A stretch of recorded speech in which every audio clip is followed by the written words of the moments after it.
What's going on, Flightfam? This is your captain speaking, and welcome back to Flight 48. Now, in the last video, well, I'll let this little montage speak for itself.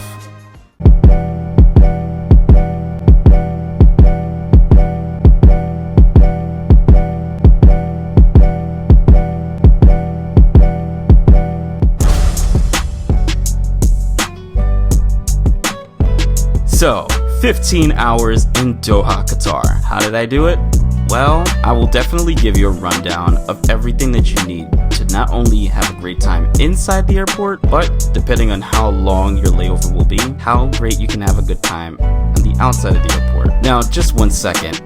I have to give a huge thank you to everyone that watched the first installment of the Qatari Chronicles, and we smashed a record on this channel. Absolutely obliterated. Really do appreciate that. Especially with the roaring amounts of positive comments out there, I really do appreciate that, and it motivates me to get better each and every time. So, thank you from the bottom of my heart again. But as always, let's keep climbing and moving forward.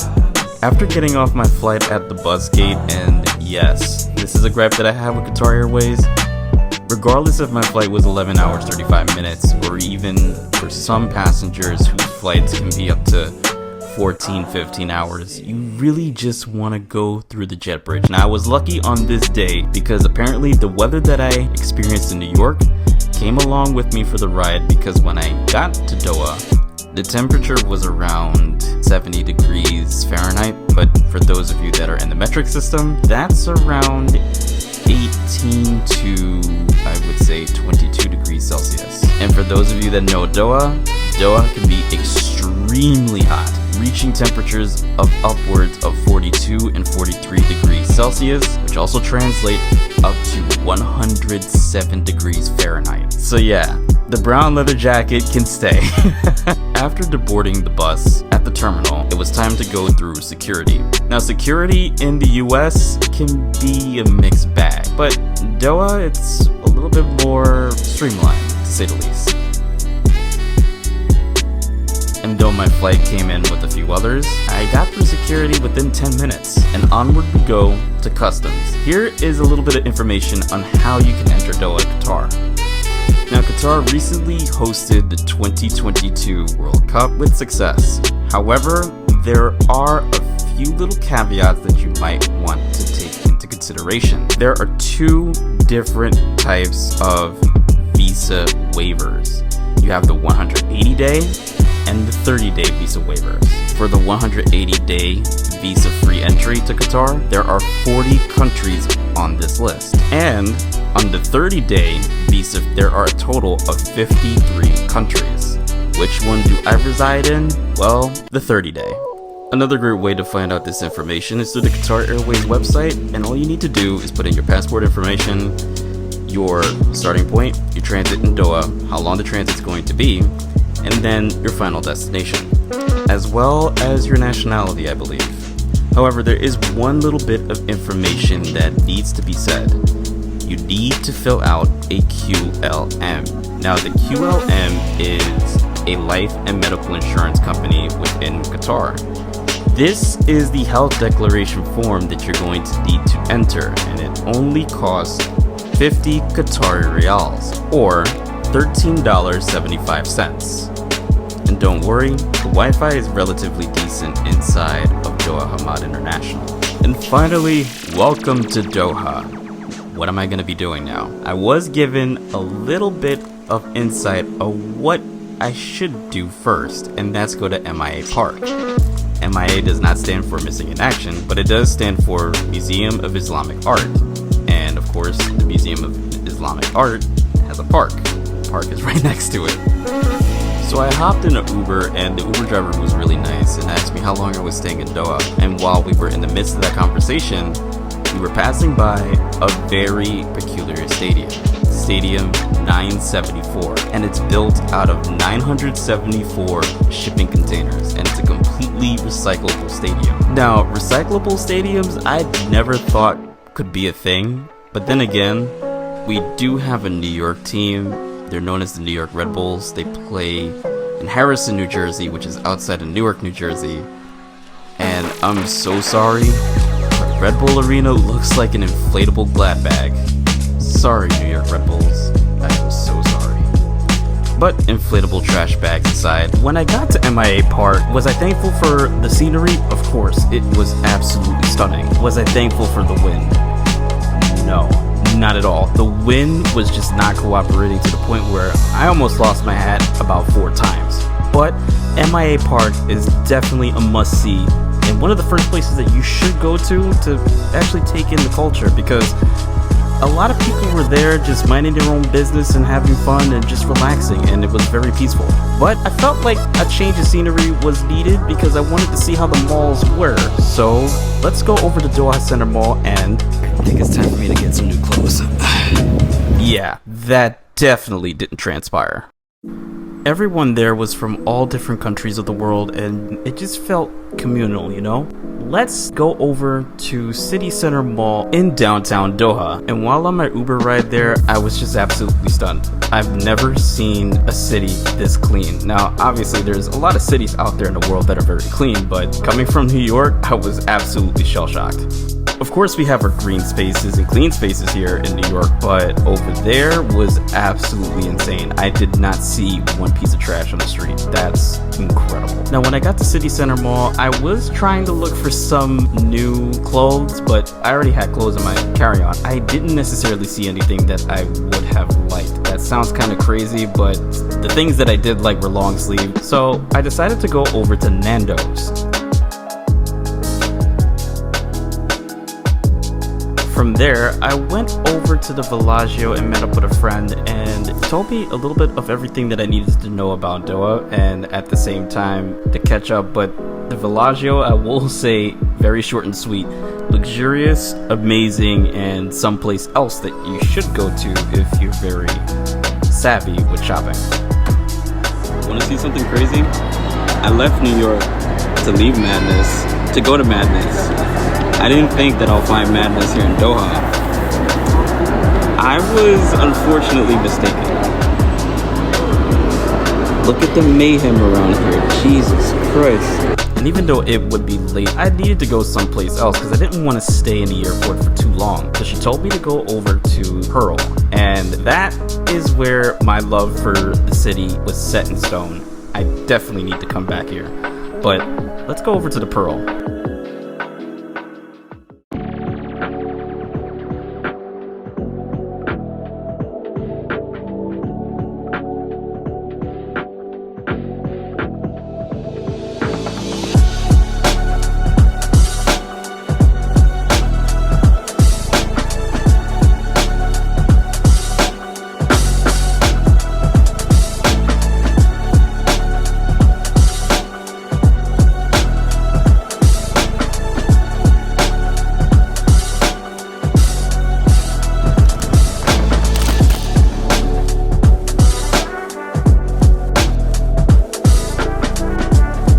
Oh look, you're back, and I'm still using this microphone, and hopefully the microphone is actually catching every single voice because it's kind of breezy out here. But right now I'm getting ready to get on my way back to Hammad International Airport so I can catch my flight over to Lagos, Nigeria. I still have roughly around 10 hours before I start roaring down the runway again. So,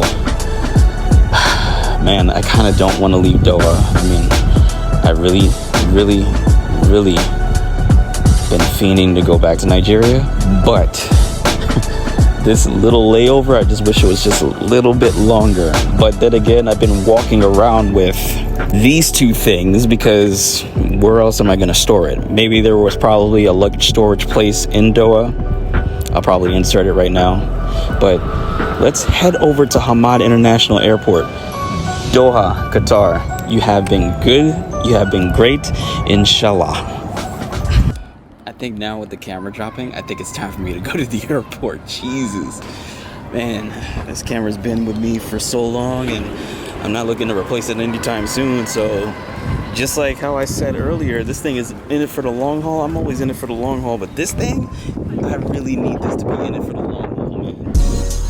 And onward we go, back to Doha Hammad. And I'm gonna be honest with you, as much as I was anticipating my next flight. To be honest with you, I didn't want to leave that early. This is one of those cities that you will definitely enjoy a layover outside of the airport. Now, if you have a layover of up to 2 days or so, which I feel like that's more of the purposeful 2 days, definitely take full advantage of what Doha has to offer. On my way back to the airport, it just felt like one of those proper send-offs, and I'll let you see how beautiful the city is.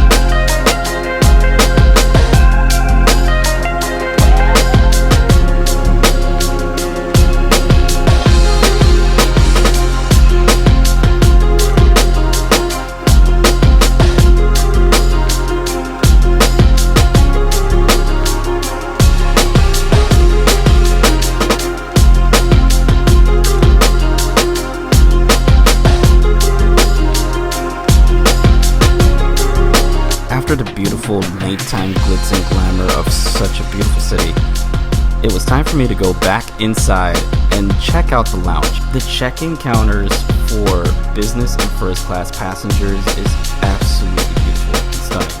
And because of the time of the night, or rather time of the morning that I went back to the airport, I had no problem going through security. One thing about Doha security, fast, efficient, not like American TSA, so that's one beautiful thing. So now I'm inside Hammad International Airport. It's been maybe about a year and some change since I've been here. Everything still looks the same, but, well, not really, because the last time I was here, the pandemic was still on the upswing, but now things seem to be back to normal, and there's a lot more people here than original. The first thing that I'm gonna do though is go up to the Mourjan lounge because I need a nice shower. A nice shower and a nice change of clothes. I don't think I'm gonna get any sleep tonight, so I'm also gonna get a nice caffeine hit because honestly when I travel, he's back again.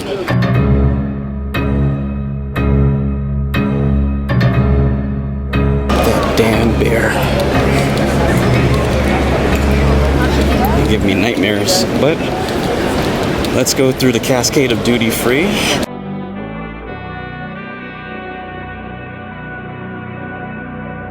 It was time for me to finally take a shower because I'm so sorry.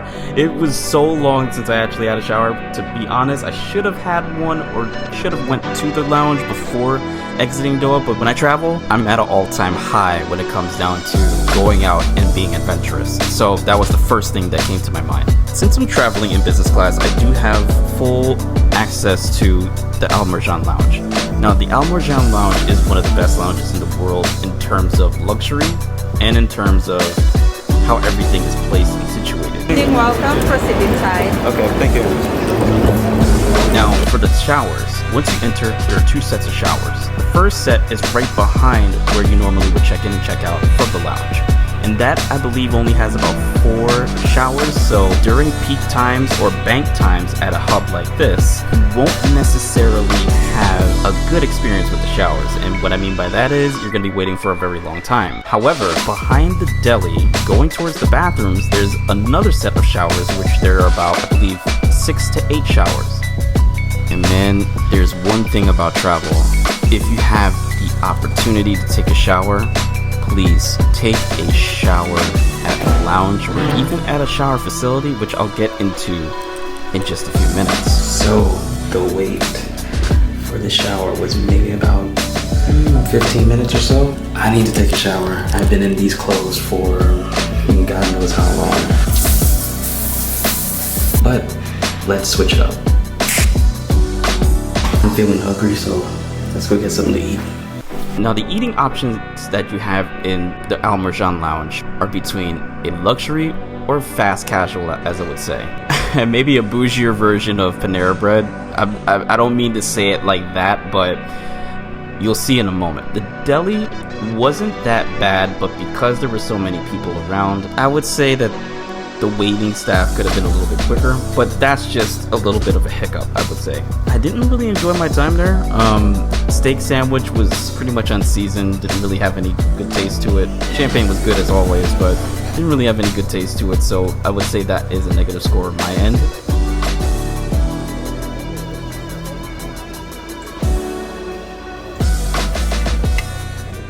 But now, let's head over to the main dining area in the Al Mourjan Lounge, and that is on the second floor, and this one was a lot more luxurious and attentive to detail, honestly.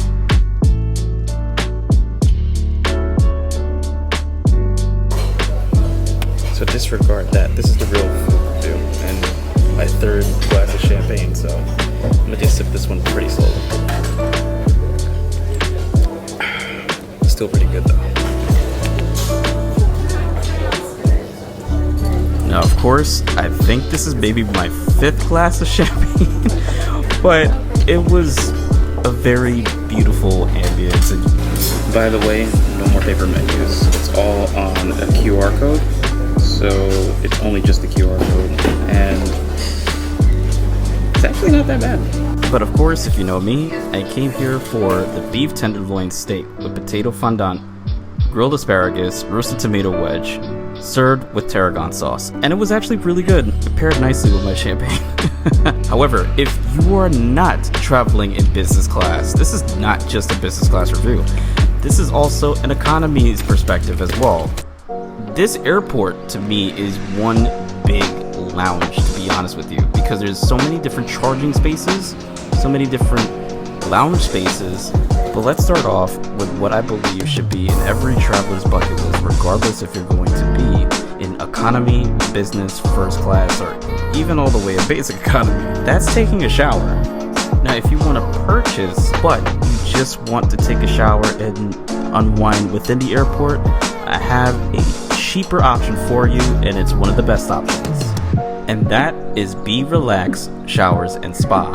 And according to their website, they're present on 3 continents in 14 cities with more than 30 spas. Now, to take a shower here, the price is 95 Qatari Riyals or $26 US for 30 minutes. The 20-minute option was $20, so you might as well just pay the $26 and stay for 30 minutes. If you definitely want a shower, definitely consider these guys, because I've used them before, and every single time, shower facilities are absolutely spotless. Thank you. Very underrated travel hack. You see a shower, you use it. Time to get some breakfast. Some very, very, very, very, very, very, very early morning breakfast. I would go up to the Al Mourjan Lounge, but one other hack. It's $96. I just spent $31 already at the airport right now to take a shower. Now, let's get something from Harrods. For dining options, there are multiple areas of dining that you can go for. However, the one that takes the cake for me is the Harrods Tea Room that is located in the duty-free section, right by my infamous friend, the Qatari Bear. Yeah, that thing still freaks me out to this day. I went for the fish and chips, and it was actually pretty good, pretty tasty as well. Hamad International Airport is going through a huge renovation, and one of the newest renditions of this renovation is the beautiful and luxurious garden. And there's many different arrays of food vendors as well as luxurious vendors such as Dior, Tiffany & Co, Montblanc, Louis Vuitton, and so much more. But the garden is actually one of the best things that I've ever seen in an airport. There's sleeping quarters, there's like a little tent area, camping site pretty much. There's like a little hut, there's like little huts around, and there's also an aerial walkway. This place is absolutely massive. Many different places to take pictures, as well as kind of forgetting that you're in an airport until you look a little bit towards the gate area. I don't think this is an airport anymore. This is a sanctuary. Wow.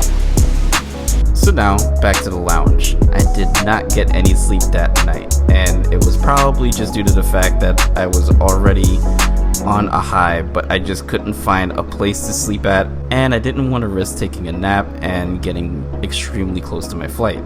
So I stayed up all night. So I decided to take 3 cappuccinos. Yes, I'm absolutely insane. However, it'll keep me up for the final installment of the Qatari Chronicles.